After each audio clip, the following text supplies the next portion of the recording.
El señor Luis Carandel hizo un libro fantástico sobre anécdotas parlamentarias en el Congreso de los Diputados, pero ahí no incluyó que diputados durante sus intervenciones hicieran publicidad a medios de comunicación. Y parece evidente que igual que hay periodistas o comentaristas de medios que no paran de hablar de políticos, los políticos puedan hablar de medios de comunicación. Quizá es un poco más extraño que lo hagan en sesiones parlamentarias, porque salvo la Comisión de Televisión Española, no parece que sea el lugar para hablar de temas mediáticos. Sin embargo, ha sido bastante recurrente en todas las legislaturas.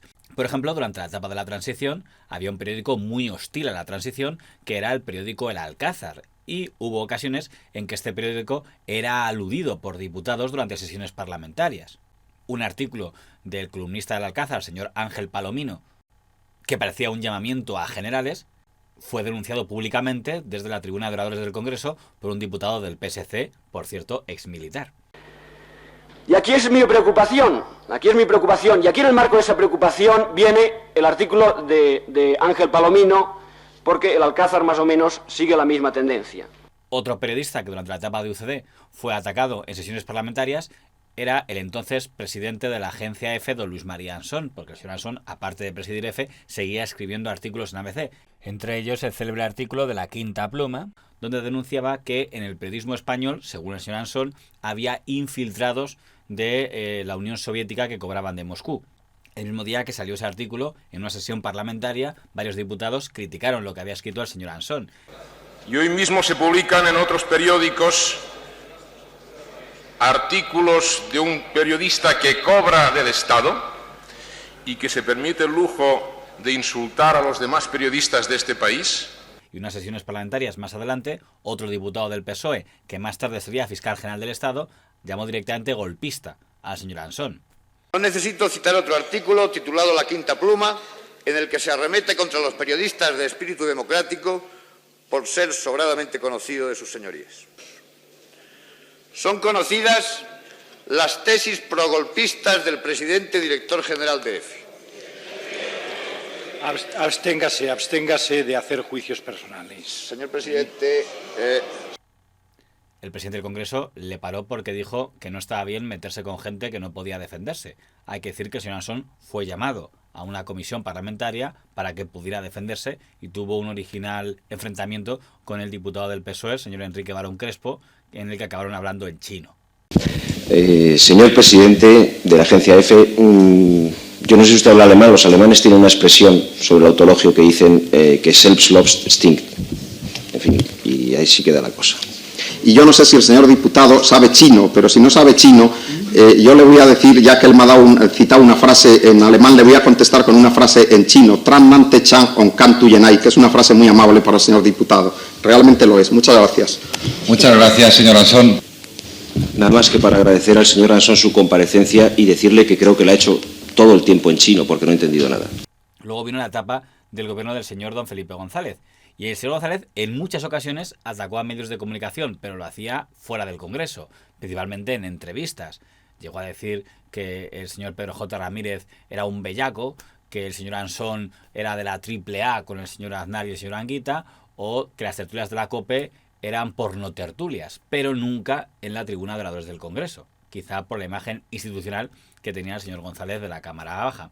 Sí lo hizo una vez el ministro de Interior, el señor José Luis Corcuera, del PSOE, para atacar a un columnista del ABC, el señor don Jaime Canmani, pero no citó su nombre. Porque, señoría, yo acepto muchas cosas. Yo acepto que incluso quien hacía los editoriales de arriba hoy me dé clases de democracia y de libertad. Todo eso lo acepto y además me parece bueno. Por la descripción que hizo no había mucha duda de a quién se estaba refiriendo. Luego llegó la etapa del señor Aznar, y tampoco el señor Aznar era muy de atacar a medios de comunicación verbalmente. Digo verbalmente porque hubo una auténtica guerra entre el gobierno Aznar y el Grupo Prisa, pero no se encuentran declaraciones del señor Aznar contra el Grupo Prisa en el Congreso, ni siquiera durante la etapa en la que fue presidente del gobierno. Sí, después, como expresidente. Pero durante la etapa del gobierno, básicamente, el que sí lo hizo fue el vicepresidente, don Francisco Álvarez Cascos, que acusó al PSOE de actuar como sponsor mediático del Grupo Prisa, al que, por cierto, para chinchar, se refirió como Grupo PRI Sociedad Anónima. Lo que les interesa es permanentemente acreditar su capacidad para defender los intereses del grupo PRI, Sociedad Anónima, Urbi et Orbe. El señor Zapatero, que vino después, tampoco era alguien muy de atacar a medios de comunicación. Dejaba que lo hicieran sus socios parlamentarios, porque quienes sí atacaron mucho, especialmente a la cadena COPE, que en aquella época encabezaba el señor Jiménez Los Santos, fueron los partidos nacionalistas. Por ejemplo, el señor don Josep Antoni Duran Lleida subió a la tribuna de oradores en 2005 para hacer un alegato contra la cadena COPE, a pesar de que en teoría el Congreso no está para comentar lo horrible que te parezca un programa de radio. Pero sobre todo la Iglesia, señorías, tiene como misión la difusión del Evangelio. Es por ello que no puede permitirse ni un día más que desde alguno de sus medios de comunicación y por alguno de sus profesionales se siembre a diario el insulto, el odio y la confrontación. Los insultos que se oyen dejan muy cortos a los de cretino o necio que Jesús condenaba. Se alimentan los prejuicios territoriales, se criminalizan a dirigentes políticos, se criminalizan a gobernantes y se criminaliza a dirigentes empresariales. Se falta sistemáticamente a la verdad. Otro que destacó en esa tarea fue el señor don Joan Tardá. Primero lo hizo en comisiones parlamentarias, donde comparó a la COPE con la cadena de radio que promovió el genocidio en Ruanda. La COPE, la vergüenza, ¿no? Como un Estado europeo, pues, digamos, culto y rico, puede existir la COPE, ¿no? Esto casi me recuerdan ustedes la radio de las Mil Colinas en Ruanda, de los años 90. El discurso es el mismo, por supuesto. Aquello era la perversidad 100 y la COPE es la perversidad 8. Pero, oiga, estamos hablando de discursos intelectuales. Es lo mismo. Sembrar el odio. Sembrar el odio, en el caso nuestro, en contra de Cataluña. Sembrar el odio en contra de los vascos. En definitiva, enfrentar a las comunidades nacionales del Estado español. Y luego ya, en la tribuna de oradores, amplió y junto a la cadena COPE se refirió también al director del Mundo y al periódico ABC. Ahora que parecía que el señor Rajoy quería transitar hacia una cierta moderación, pueda más la catalanofobia del señor Pedro J. Ramírez, pueda más el etnicismo, el odio étnico del señor Los Santos o la españolidad rancia de la ABC. El día 23 de este mes, en Sant Jordi, hizo una excursión por Barcelona para aparentar una normalidad que no tienen, porque los últimos datos estadísticos dejan bien claro que ustedes son en Cataluña extraterrestres. El fantasma del señor Aznar, la factoría FAES, trabaja y creo que sabe.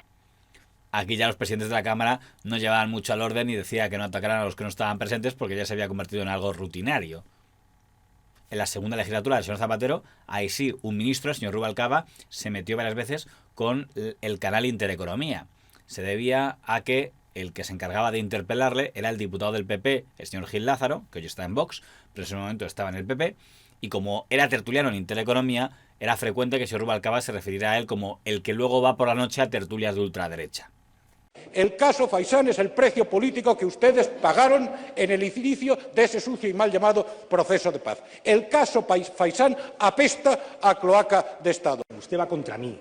Por eso hace preguntas patéticas, 200 por escrito, tratando de pescar al Ministerio con cambios para esta noche lucirse por las cadenas de extrema derecha criticando a la policía. Por eso lo hace usted. Por eso lo hace usted. Las actas de ETA le ponen a usted contra las cuerdas. No olvidar nunca. Y ahora, márchese a esas televisiones de extrema derecha y dígale... Silencio, por favor. Silencio. Márchese, Silencio. sí. Usted a esas televisiones y dígales que los policías franceses y la Guardia Civil, españolas, y la Guardia Civil española y la Ertzaintza y la policía francesa han ido al juez a mentir. Y ya llegamos al señor Rajoy. De nuevo, el señor Rajoy era alguien poco de replicar a medios de comunicación, ni en el Congreso de los Diputados, ni fuera de él. Hubo algunos miembros del PP de aquella época, como don Rafael Hernando, que sí lo hicieron alguna vez, pero fuera del Congreso de los Diputados, con lo cual no entrarían en este top. Quienes sí entrarían son los de Podemos, que por esa época entran en el Congreso y sí tenían muchas ganas de hablar de medios de comunicación para que esos medios de comunicación le respondieran y así hablaran de ellos. Atacó a entonces su enemigo principal, que era el presidente del Grupo Prisa, el señor Juan Luis Cebrián. Por eso le digo que vamos a votar en contra de su candidatura y le aseguro que nuestra posición se va a mantener. Es una cuestión de respetabilidad. A nosotros no nos va a escribir editoriales el señor Cebrián pidiéndonos que le apoyemos. Las élites, esas mismas que le llegaron a presionar a usted para que se echara a un lado y favoreciera una gran coalición, saben que nosotros no cedemos. Merecer el odio de esas élites significa para nosotros ser respetables, señor Rajoy. Les propongo un ejercicio. Cojan ustedes a José María Aznar, a Felipe González y a Juan Luis Cebrián, llévenles al Callejón del Gato y póngales enfrente de los espejos cóncavos. Esa es la realidad del pasado de nuestro país, señorías. Era el primer Podemos, el que estaba aliado a la Sexta contra Prisa. Luego las alianzas cambiarían y el señor Iglesias pasaría a ser anti-Ferreras. Y de hecho, diputados de Podemos han atacado al señor Ferreras, a doña Ana Rosa Quintana y hasta al presidente de La Razón, señor Mauricio Casals. Una ley que obligue a que haya transparencia en los intereses económicos y políticos detrás de las mentiras que vierten cada día Ana Rosa Quintana, Pablo Motos o Susana Griso, para que sepamos cuáles son los intereses. Sí, claro, como os defienden a vosotros, pues os ponéis así.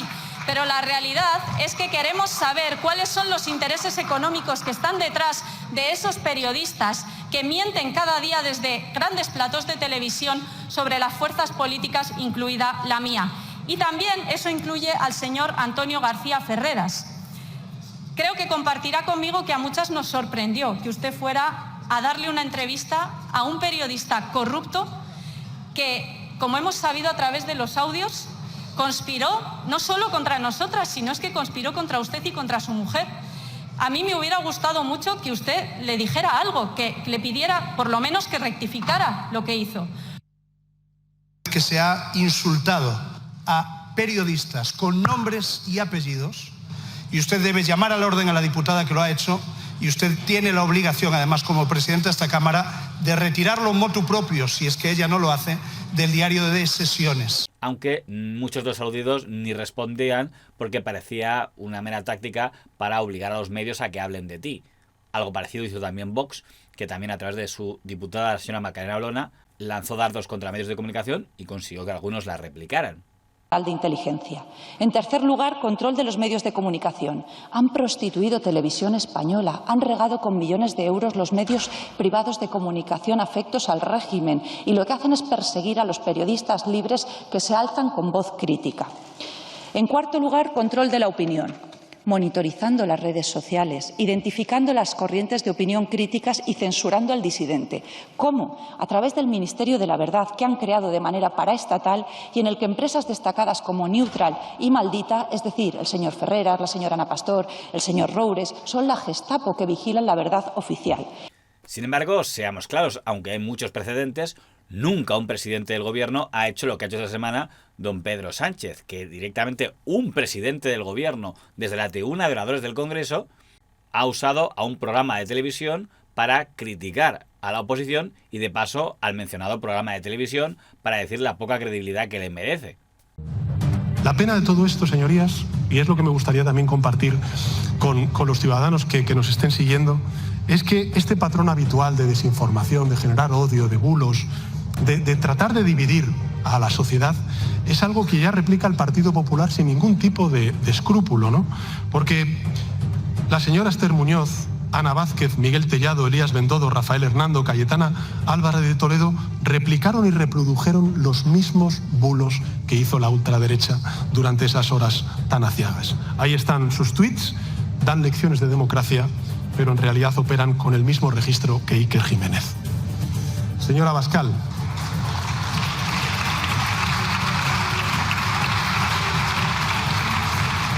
Sí, es muy triste. Es muy triste porque incluso Iker Jiménez tiene audiencia. Hay gente que está dispuesta a creer cualquier cosa. Pero yo espero que haya una mayoría de españoles y españolas que, por supuesto, rechace esta... Ya veremos, señorías, ya veremos. Luego el señor Pablo Iglesias también ha insinuado que habría que prohibir a Horizonte hacer periodismo o algo así, pero bueno, en el caso de señor Iglesias no es novedoso. Lo novedoso es que lo haga un presidente del gobierno, que ya es por sí novedoso que lo haga, y más que lo haga desde la tribuna de oradores. Y no es que sea un sacrilegio que un presidente hable de un programa de televisión en la tribuna de oradores del Congreso.